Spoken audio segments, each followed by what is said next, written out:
called Bypass, which was released recently, and it explores that dark underworld, and we chat to its director.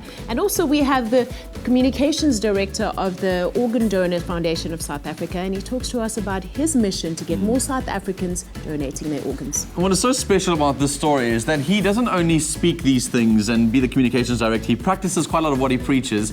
He was the man who dedicated and donated one of his organs to his 12-year-old son, and that operation saved his son's life. Absolutely. And so we've got his son as well as him in the loft with us today. It's going to be such a great conversation, so make sure you tune in.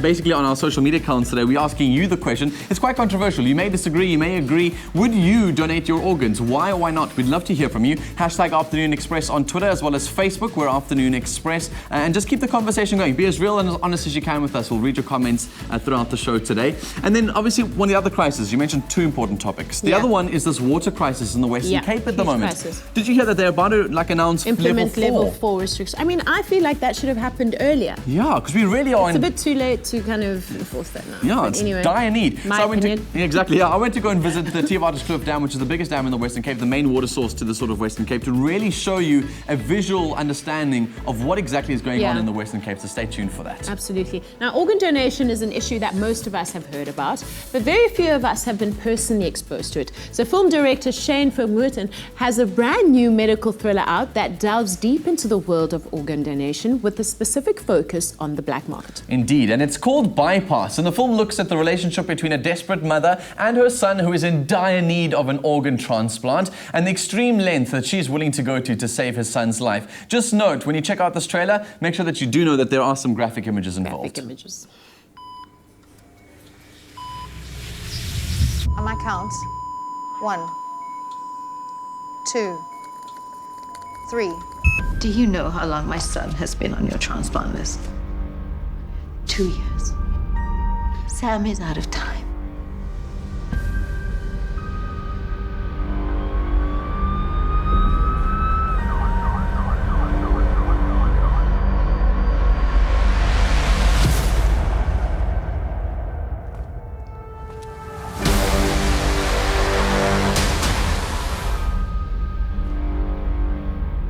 Desperate people do desperate things. Let's get this show on the road.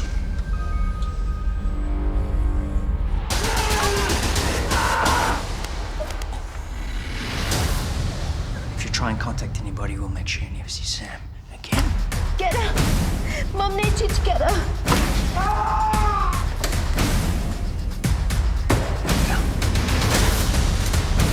You said she was going to be easy. Sam?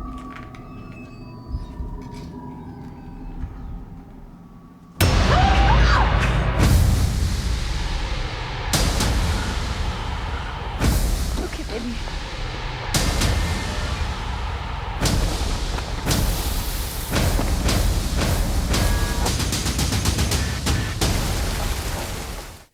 Dum, dum, dum. Ooh, dun, dun, dun, dun. Now listen, with all these thrillers, I always wonder about the trueness of their storylines. And what was so cool about this, it wasn't based on a true story, but on events that you guys were inspired by when creating this film. So what kind of true events could have ever inspired something as outrageous as stealing organs from that people? story, yeah. I think what inspired us, when we were writing, we actually came across a case in South Africa where one of our national hospitals had done more than 100 illegal operations within their hospital. And so that inspired us to go, well, if this is happening in a high-end hospital where people think that this would never happen, what would it look like if we created a world where this is allowed to happen and allowed to thrive? And that's how we created the world of Bypass. That was in KZN, if I'm not mistaken. It was in KZN. Almost just under 8 million rand in fines. They pleaded guilty in court. Really? 8 million rand in fines. Yeah. So Bypass is South Africa's first medical thriller. And what is some of the challenges that come as a filmmaker with making a film of this kind? I think with any film, you always look back and say, hey, I wish I had more money or during it. But I think what happened, I think people read the script and they believed in the story because it was Africa's first medical thriller, because it dealt with the issue of organ trafficking, which a lot of filmmakers and a lot of art, or not enough art, is dealing with at the moment. Yeah. The crew and the cast just came on board amazingly and they gave their all and allowed us to pull off our dream and pull off what we ultimately see on the screen. But I think that's always going to be a challenge. And then Other challenges just include we had to shoot the whole film in 24 days. Wow. So we had very limited time, but we made it happen. Yes. Because how does somebody, because I know I've a lot of film friends, a lot of acting friends, and they're always talking about how to gain money for these things, because it costs millions of rands to produce films, and particularly films like this. You guys did on a really tight budget. I mean, how does the process go from like receiving funding and then sort of 14 months, I think you put this together? Yeah. How crazy, like that's ridiculous. Yeah, it was a very crazy time. And within that 14 months, as you mentioned, we got the funding and concept of the script to completion. Our final master was 14 months. Wow. And within that 14 months, I also got married. So it was a very crazy 14 months. Now we know where all the money went. Yeah, exactly. Yeah. None of the money went to the film. It all went to my wedding, and then you see 100,000 on the screen. But we were actually amazingly blessed that the money actually came from the National Lottery, and they were our main sponsor for the film. Yeah. And so once they gave the money, basically they state that within a year of receiving their money, within one financial year, the money has to be spent. So at the time, it was like, oh my gosh, how are we going to do this? But it actually turned out to be a blessing, because what it meant is, you know, as you mentioned, you've got lots of friends, I've got lots of filmmakers, and we all know people who want to make a film, but they're all still trying to raise money. We'll probably be sitting on this couch asking you guys, hey, can you give us some money? But literally, we had 1 year to make it, and we had this money, and we said, we're going for it, let's make a film. Yeah. Now, you made use of some creative ideas around your marketing, and you had one quite shocking one. Tell us about it.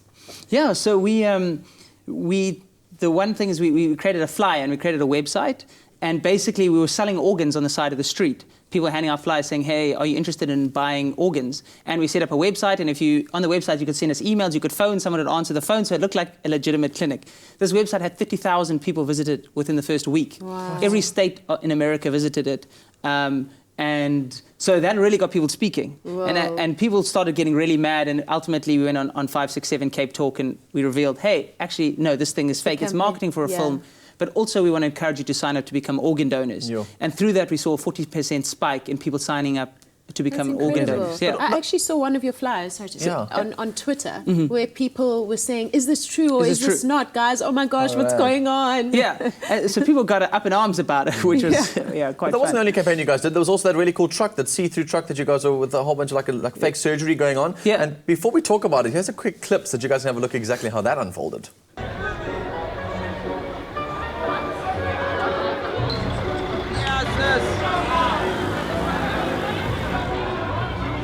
What the hell are they doing?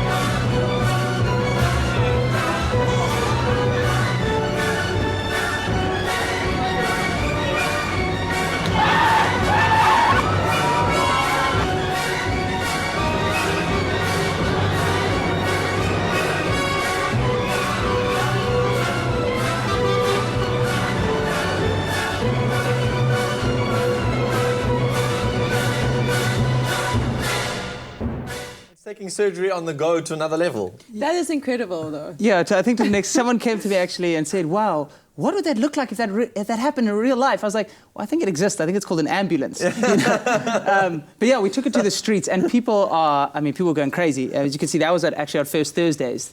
And people just going crazy. Thousands of people coming, taking photos. And I think Bypass is an unconventional film. And so we needed to find unconventional ways to market it. And this was one of the ways. I'd seen it once before. I was on a shoot in Indonesia, and I'd seen a smaller version of this truck. It just had a guitarist playing in the back to advertise a concert. So I thought, hey, let's try to take this to a bigger scale and let's pull it off. And luckily, Stutterford Van Lions came on board, and Container World is two of our sponsors, and said, hey, let's make this thing a reality. And we pulled it off. And I guess that's like one of the joys of being in an industry that's still growing, is that you have to think out of the box, and it's incredible what ideas come out when you're put on the spot. Yeah, exactly. All right, South African, please make sure you guys go check out this film. Go and support them. It's really cool to see. It's called Bypass. It's only in cinemas for another week or so. So make sure you guys go and check it out at your local cinemas. We'd love to hear what your thoughts are on it. So once you have seen it, or if you have seen it, tweet us #AfternoonExpress. And now, speaking of social media and all of this ideas of the underground underground, underworld of organ donations. Yeah. We're asking you on Facebook whether you'd be willing to donate your organs. Have you, haven't you? Why or why not? Why would or wouldn't you? Some of your comments that are coming through, Busi Yankee says, yes, I would. If I'm in good health and can save someone's life, why not? And I guess the comment there is sort of like, I'll be dead, so it doesn't matter. Koketso Berry says, yeah, that would definitely be a wonderful thing. And Berry says, yes, saving a life is a good thing. Yeah, everyone seems to be for it. Well, after the break, we meet Joyce Vermooten, the Communications Director of the Organ Donation Foundation of South Africa, who actually donated one of his organs to his own son. Live scratch-free with new Head & Shoulders African Scalp Care.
A warm welcome back to Afternoon Express on this Monday afternoon, live on SABC3. Before the break, if you didn't tune in yet, we sat down with the film director Shane Vermooten about his new film called Bypass, which delves into the dark underworld of organ donation. It's an industry that most of us have heard of, but very few of us really understand. Absolutely, and we don't want to cast a negative light on the real organ donation industry because it is an incredibly important and every single one of us has a capability of contributing by registering as an organ donor.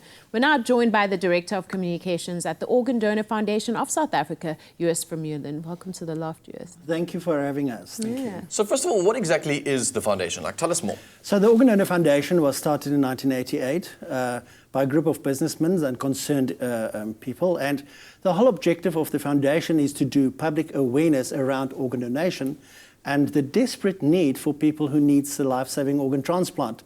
So we keep ourselves busy by doing just that, talking to the public. we're not a medical organization. A lot of people might be under the impression that we are. We do not procure or allocate organs. Yeah. You know, we leave it to that difficult decision to the medical professionals. So there's no knives in your pockets. I'm happy. No. Right. Which organs can be donated, and what state do they have to be in? So basically, obviously, donation is after you're dead or where you declared brain dead.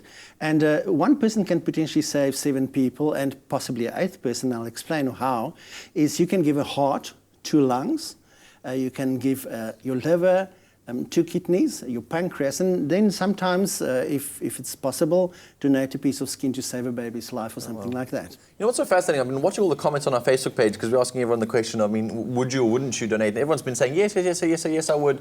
But only 0.2% of South Africans are registered organ donors. What's stopping them? Like, what are the biggest reasons you're is there finding? a particular mental block? Or what Well, is it? you know, there is obviously some form of passivity, you know, people being passive about this whole thing. Yeah. You know, thinking about it, you know, we're the first heart transplant that happened in South Africa. You know, we made history the other day by doing the first AIDS-related or HIV positive kidney to an HIV positive patient. Once again, the first thing in the world. Despite that, South Africans, you know, I think they don't really know about that they can be registered organ donors. It's our mission actually to tell people you can register. The other thing of it is we must keep in mind we've been only registering people for 4 years. Officially, you know, looking at demographics, who the people are, who registered, etc. And we're obviously talking to the people. So if you look the rate that Americans register, for instance, we're actually on track. We're registering very fast, but we've got a long way to go to reach our target of 10%, which we will, compared to USA. Once again, 40% of the public is registered organ donors. Australia is 24%. We think 10% is a achievable number for South Africans to do. Do you feel that maybe people think that their organs have to be, maybe they feel like they won't be that healthy by the time they die, and that no one will want to use any of their organs? Yeah, you get that question a lot. People ask, am I not too old? You can be 110 years old as long as you're an activist and tell your family that this is your wish, you want to be an organ donor, because the medical professionals decide, are you healthy enough? Yeah. You know, at the time that you're a potential organ donor or your body can be used for donation, there's a medical team that assesses that. So we encourage you to register anyway, because you can use a piece of skin. Tissue donation is also an extremely important part of all of this. Most people think, well, I'd imagine it's like, well, I'm dead anyway, so like use whatever you can to save someone else's life. Why wouldn't I want that for somebody else? And I always wonder whether there are any religious reasons why people decide that they actually don't want to donate their organs. I mean, maybe it's not a majority of people, but is religious views quite a yes, it does play a part. You know, there's people that are very concerned. I mean, as South Africans, there's a lot of things, cultural diversity, etc. But you know what? You can always go and speak to your religious leaders or your traditional healer leaders. All in all, people agree that this to save a life is first of all most important. Why shouldn't you do that? And so we still encourage people to register as an organ donor. What is the success rate when it comes to now post-surgery, where we've also heard where people's bodies reject an organ or people are worse off? What is the success rate? Okay, that being a medical question, I'm not really qualified to answer that, but it is high, because what happens in South Africa, once again, you get screened, and this is a worldwide process. You get screened before they do a transplant. They know very well what organ this person needs.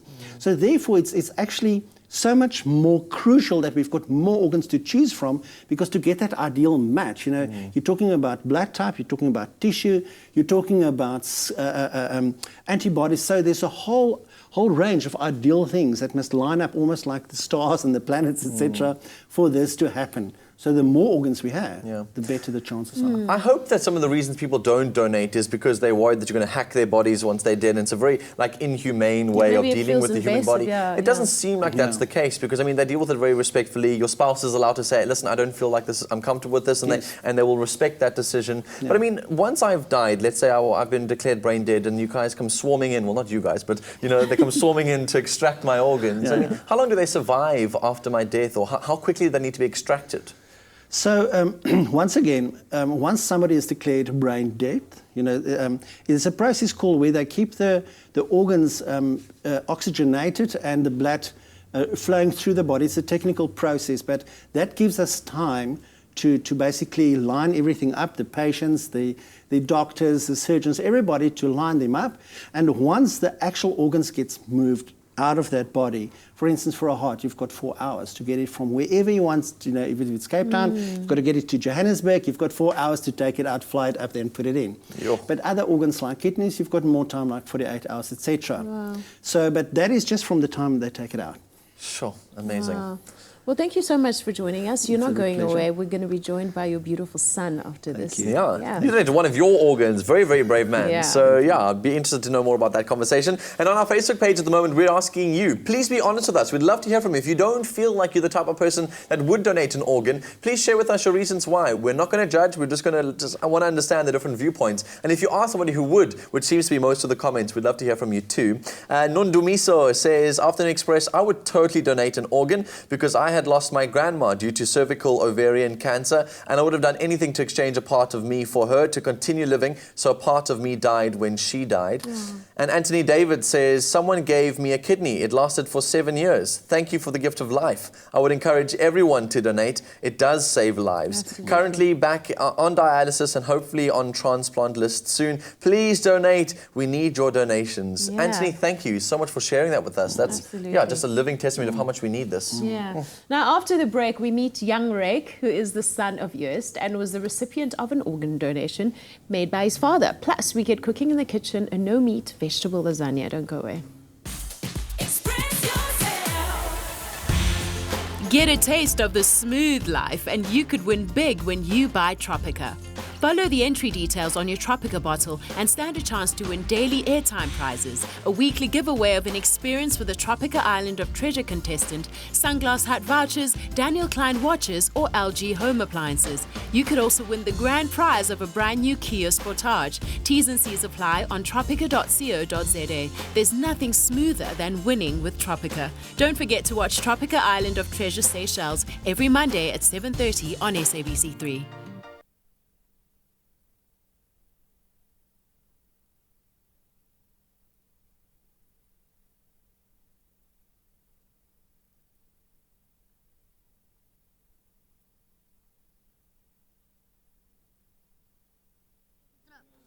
Ach, jy duik daar rond soos 'n mal mens. Are you also joining us? I must wear my Cool. Probably that side's cool. Yes. Cool.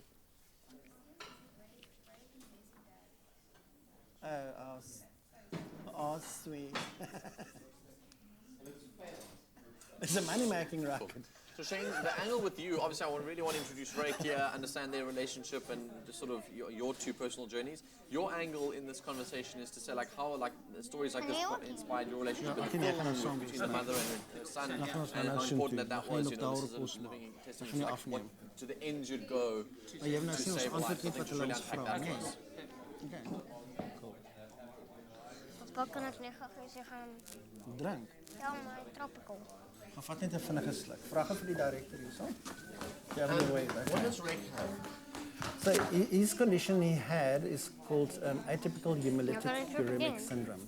Good luck saying that one. Atypical uranemic? No, hemolytic uremic syndrome. So Hemolytic is that you this- bleed. yes. Uremic, the kidney system and syndrome. Yeah, So you had a whole bunch of like organ So what's your job? yeah, it really it is. It's a 50 surgeries. well, yeah, that's just in life support really. So basically all kinds of stuff. Putting in hemolines. He went once into ICU. He was busy dying. They had to open it up, try to stop the bleeding. It's like all kinds of. It's a terrible, terrible journey for any patient. I mean, he's so lucky. I mean, it's a lot worse than he's been through. Yeah. So yeah, it's all of them. When It's we come tough. back, what, It's sorry? like. And your organs, did they reject when you gave them to? So no. Actually, what happened because it's a very ultra rare disease, Right. and they didn't really understand the disease at all. So we took a chance to giving him the organ. So that's why I had to get a liver. Just show. Did you show your cut? There. Yowza. Hey? I Don't heard that push him out. girls The girls like are gonna stars. love that one Girls day, like eh? scars. Oh, don't tell him that. Hey? Is that your kidney? Is that his kidney? No, that's where the liver came in. The liver. I had a liver and a kidney transplant gave you recently. A donor.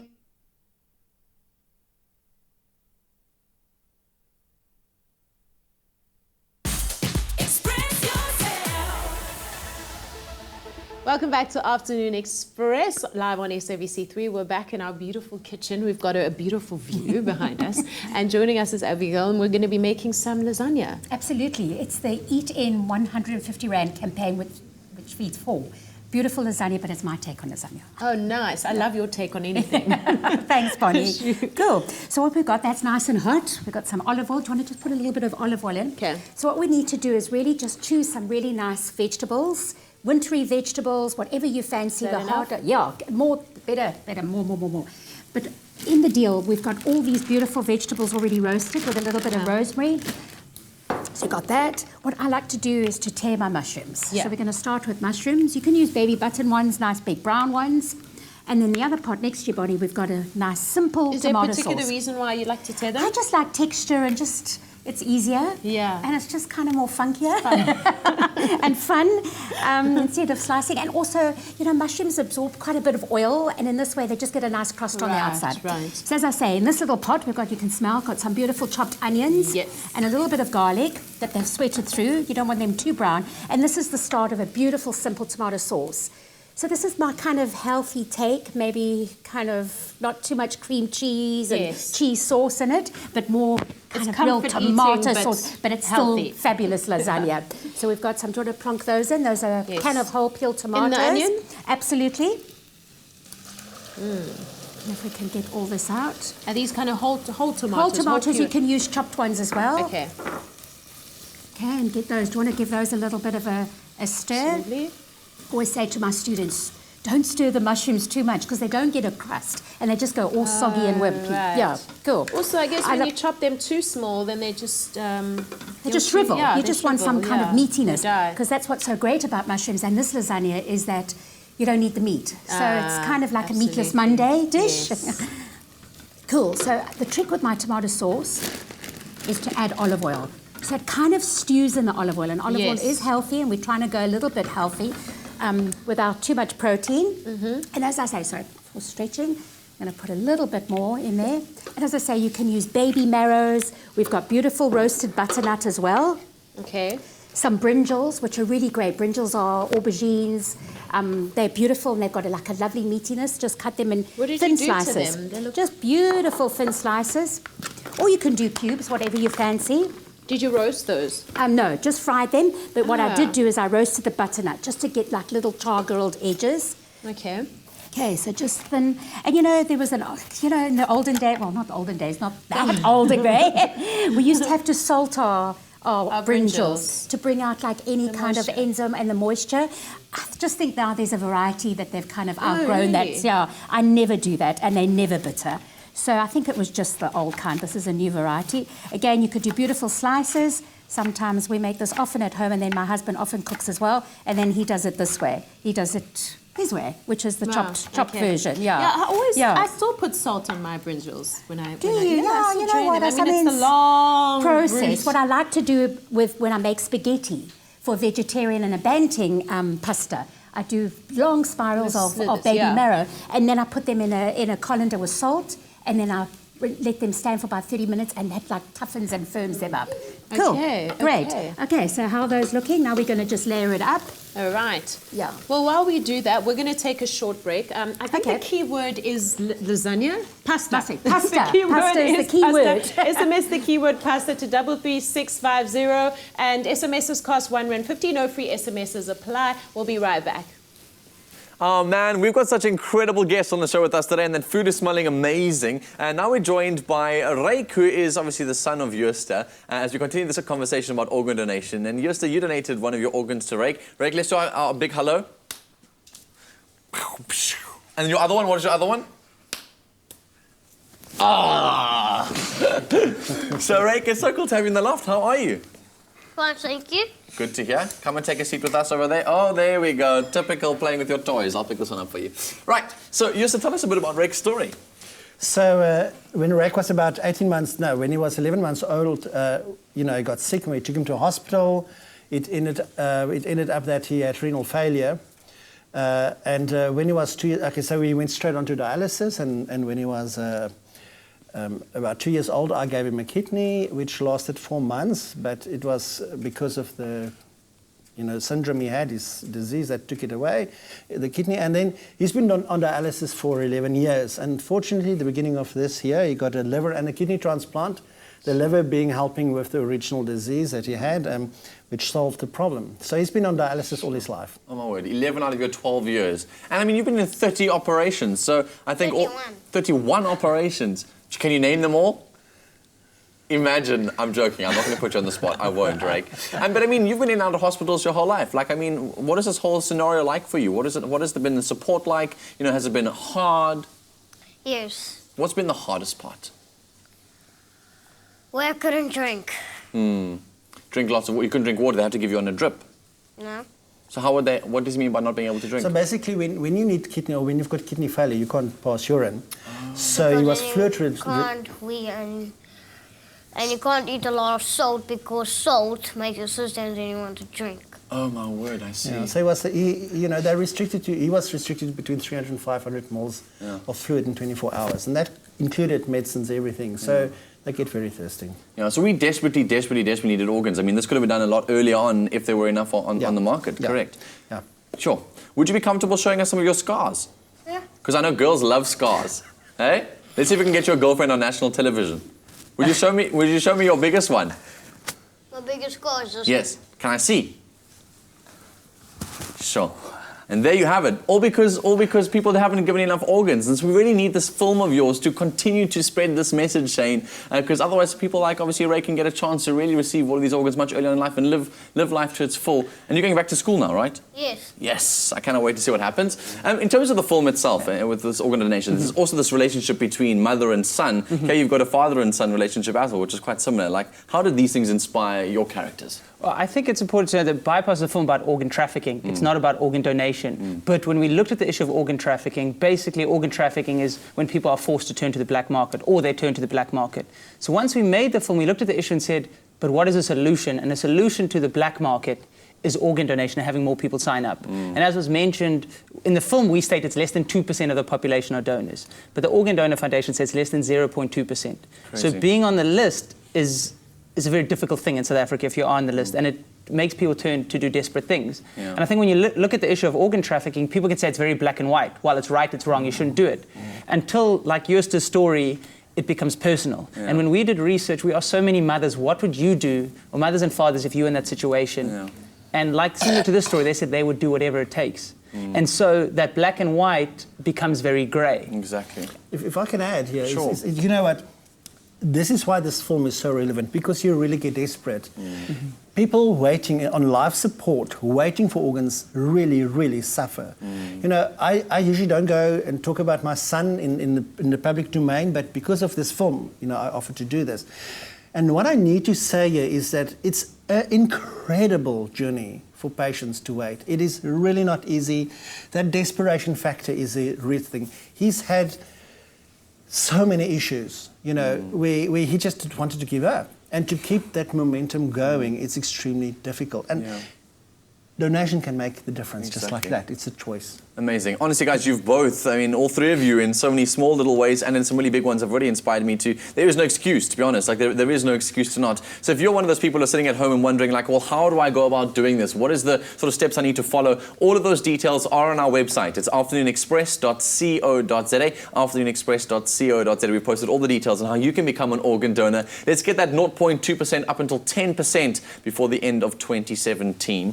On our Facebook page, we're asking you what the sort of factors are that are either contributing towards you wanting to donate your organs or those that aren't. And I wanted to read some of the comments. I've read a lot of positive ones. So I found one from Innocentia and Koshla who says, honestly, I wouldn't. Apart from being a coward or a sissy, I would live in the fear of one of my own organs failing, then needing the same organ I donated, example, your kidneys. Well, that's the importance. If we're all having the cycle, that could never happen because there'll be enough on the market for you to be able to support yourself. Let's read one more. Zoleka says, I would definitely donate. Currently, I'm donating blood, trying to save lives. Why not organs? As long as I'm saving someone who is in need. And that's exactly the motivation you need, Zoleka. Thank you so much for that comment. And thanks to everybody else who's engaging on our Facebook page. Please keep it up, positive or negative. We'd love to hear from you. And don't forget, all the details for how you can donate your organs are on our website, afternoonexpress.co.za. That wraps up our conversation about organ donation as well as the black market around sort of organs. And we move our attention towards the water crisis after these. Sea Harvest. New look, same great taste.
Welcome back. Yeah, welcome back. It's a Monday. We're so excited to be back at work. Bonnie and I were having a cool discussion in the ad break about the sort of water crisis in the Western Cape. We're seeing so many news articles come through. The national sort of like news agencies are really broadcasting quite a lot about this level 4 restriction they're hoping to bring into place, which, did you know, will start from the 1st of June.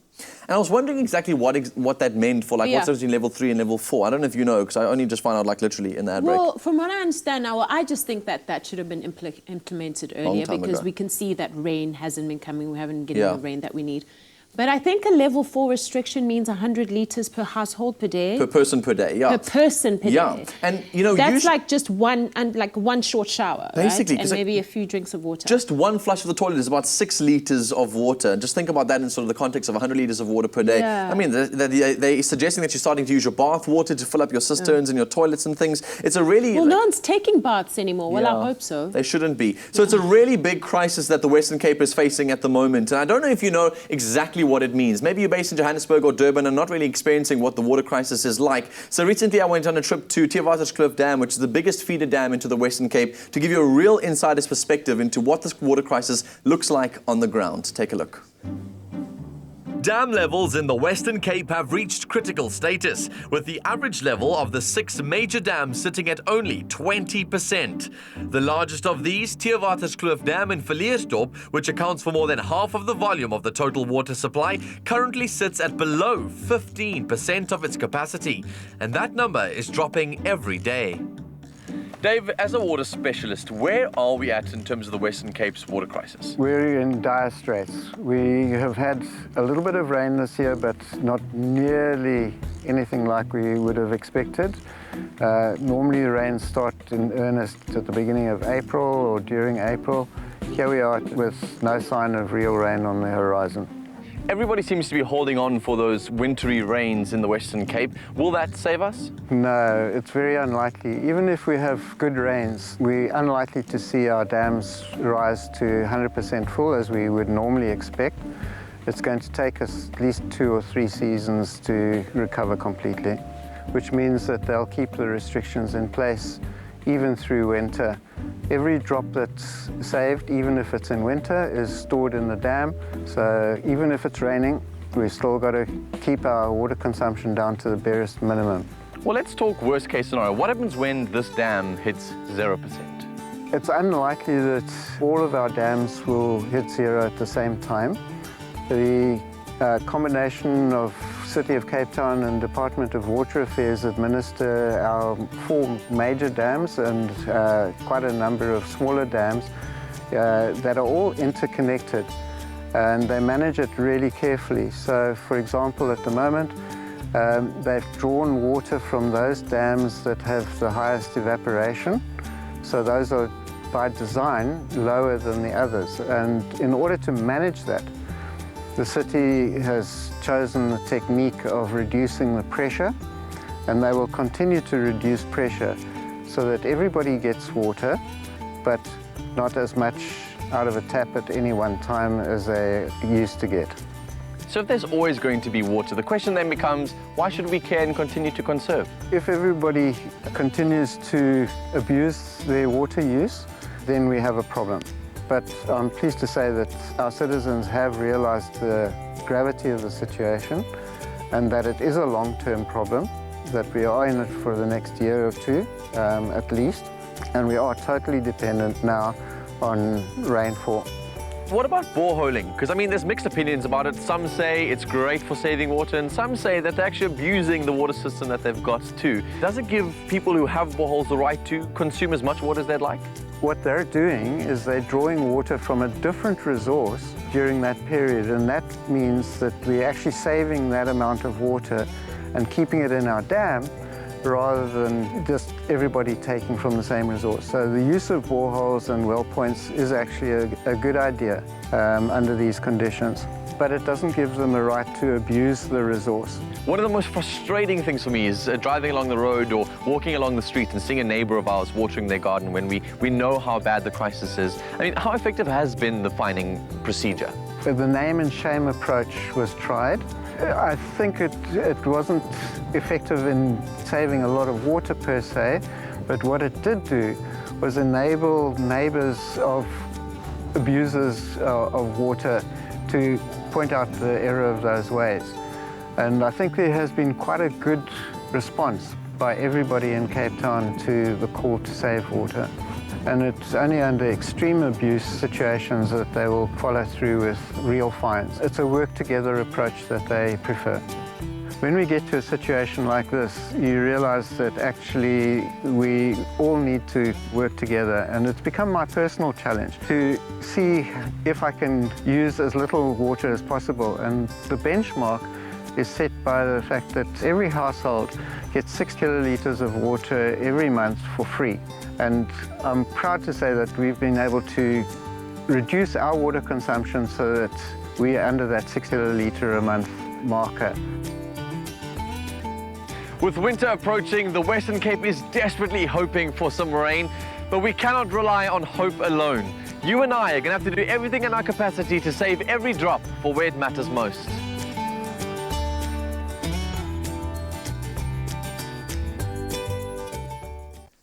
Sure, it was so eye-opening to stand on that really dry land knowing that that was an entire riverbed or like a sort of dam bed in the past. And it's really scary to know that it's going to take between 3 and 4 years for us to really recover back to where we were beforehand. So even in this winter season, if you are based in the Western Cape, please abide by these water restrictions and let's save the planet together.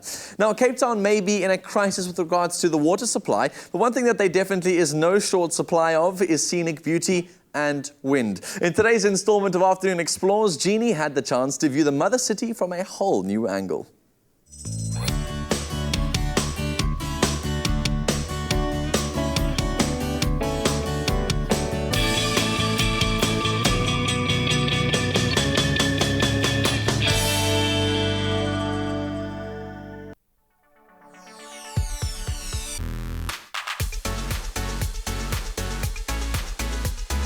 Today I get to see the mother city from a whole new angle and just take in its incredible landscapes with the help of Icarus Paragliding.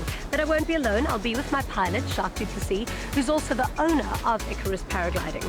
Now, I don't know if you know the story, but I'm quite adventurous and I'm pretty sure I won't suffer the same fate as him. Hi, Jacques, how are you? Gee, very well, and you? Lovely, thank you. Today looks like a remarkable day to jump off a mountain. Well, we've got beautiful views, nice sunshine, and beautiful weather, so I think we'll be flying nice today. Jacques, I love Greek mythology, but how did you come up with the name? I thought Icarus, he's the Greek god that flew too close to the sun, and his wings melted. I tried to fly close to the sun, and this guy, he didn't fall to the ground, he actually fell to the sea, and it's all perfect with us. Cape Town, we've got a mountain, we've got the sun, and we've got the sea, so I think Icarus was the best name to choose. It really is, but we're not going to have the same issues today. We're going to be safe, eh? I'm going to try my best. What tips do I need to remember when Okay, so the most important thing is you're going to be strapped in with me, you're going to be in front of me, I'm going to tell you to walk forward, we're going to do like a power walk, then a run. Very important, running is very important. Don't sit down, don't bend your knees, just run and you'll be in the air quicker than you can say amen.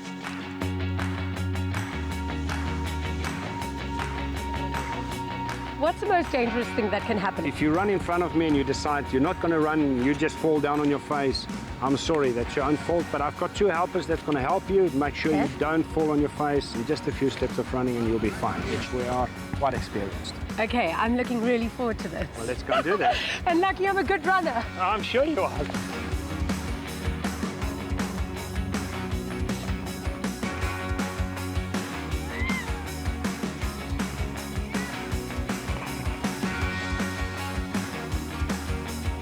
Is paragliding for everybody? Like, who can do it? My daughter is 2 years old. My wife says no. When she's 4 years old, she can start. So yes, the eldest I've flown is 94. You can get older than that, I'll fly them for you for free. Lovely.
It's the most beautiful experience ever.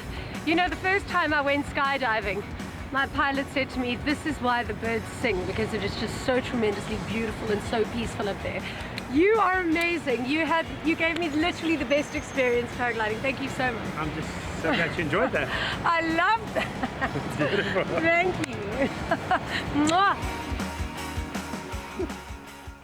We're having such a good laugh in the studio at the moment because this is why Jeannie doesn't come to work, right? It must be nice on a Monday afternoon going paragliding. Is it a bird? Is it a plane? No, it's just Jeannie D falling from a paragliding lesson. It's been really cool. So I hope that you had lots of fun. Catch all the Afternoon Explorers action on Afternoon Express as we explore all the favorite hotspots from around South Africa. Now listen, tonight is going to be a really exciting night for Tropica Island of Treasure. Last week, a whole bunch of the teams got mishmashed and mixed up, and Civ got paired up with Delon, and then they won themselves themselves bounty or won themselves that challenge. And then this week is going to be a really exciting challenge because now they're going to have to compete against each other and really see what happens in the contest. There will be an elimination this evening too, and the team that gets eliminated will join us on the show tomorrow. So here's a quick sneak peek of what you can expect tonight. Tonight on Tropica Island of Treasures, they show the teams must put pedal to the metal in the next elimination challenge. Some contestants will reach new heights as the tension mounts. The action's over there! I'm stuck on a rock! But who will fall to pieces? I'm not one to cry, but it's just a whole lot of heart. Tropica Island of Treasures, they shows tonight at 7:30 p.m. on SABC3. The stage is yours.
Welcome back to Afternoon Express, live on SABC3. We're in the kitchen and we'll be joined by a very special guest, Rake.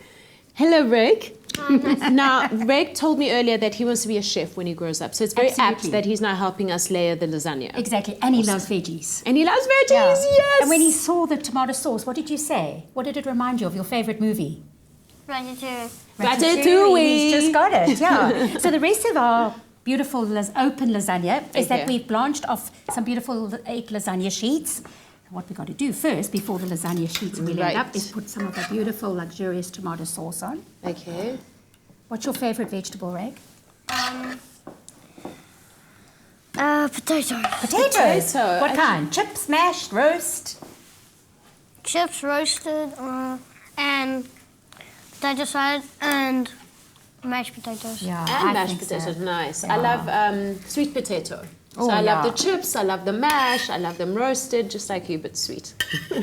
What I forgot to say as well, Bonnie, earlier on, I had some fennel as well, which we roasted up as well, which gives it a nice, like kind of savoury, licorice. Yeah, I've never seen fennel in a lasagna. Absolutely. And then a little bit more tomato sauce. Okay. And of course, no lasagna, even a healthy vegetable one, isn't without any cheese. So we've got some beautiful cheese. And Rake, I'm going to ask you, do you want to scatter that cheese on top? We've got two. We've got a very strong Gruyere cheese and we've got a nice stringy pizza mozzarella one, which is amazing. Okay, there we go. You scatter some on top there. Do you like cheese? Are you able to reach? There we go. Shall we put that there for you? Thanks. Yeah, there we go. Thank you. Pleasure. Look at those manners. Oh, look at you. Such a pro at this, hey? There we go. Not shy. Add the cheese. Throw the cheese on.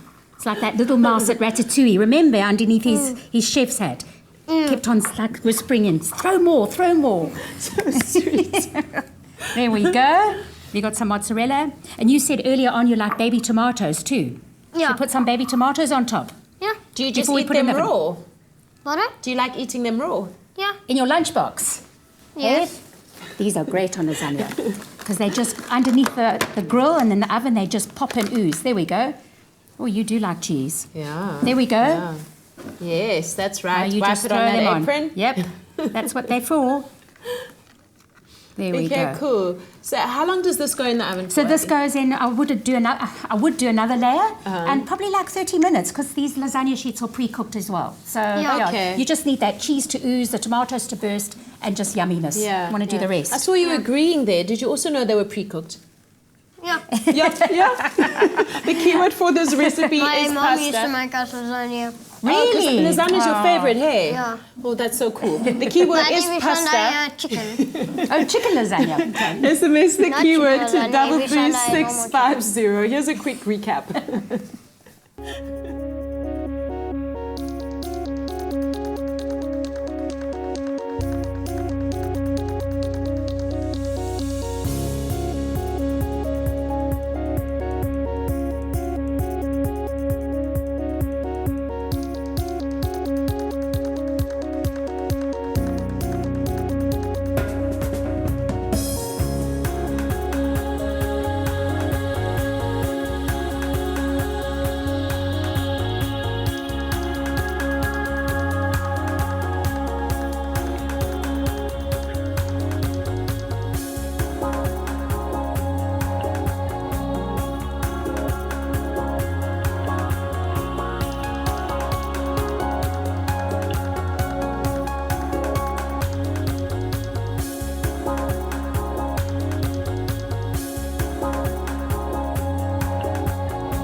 Welcome back. So what do you think? What do you think of the lasagna?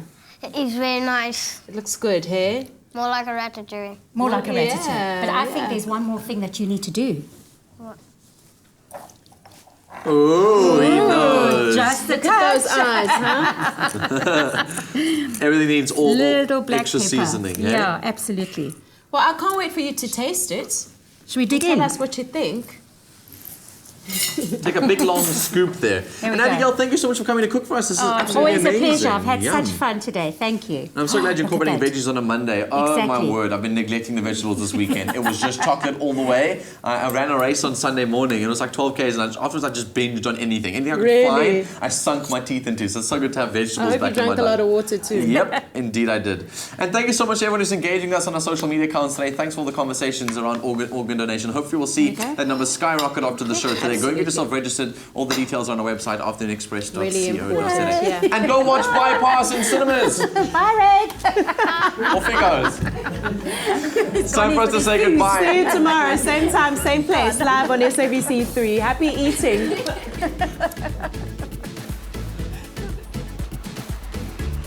Tomorrow on Afternoon Express. With Elimination Night coming up on Tropica Island of Treasure, Seychelles, we sit down with the 4th team eliminated from the island. So catch SABC3 tonight at 7:30 p.m. to find out who it'll be. Another feel-good production.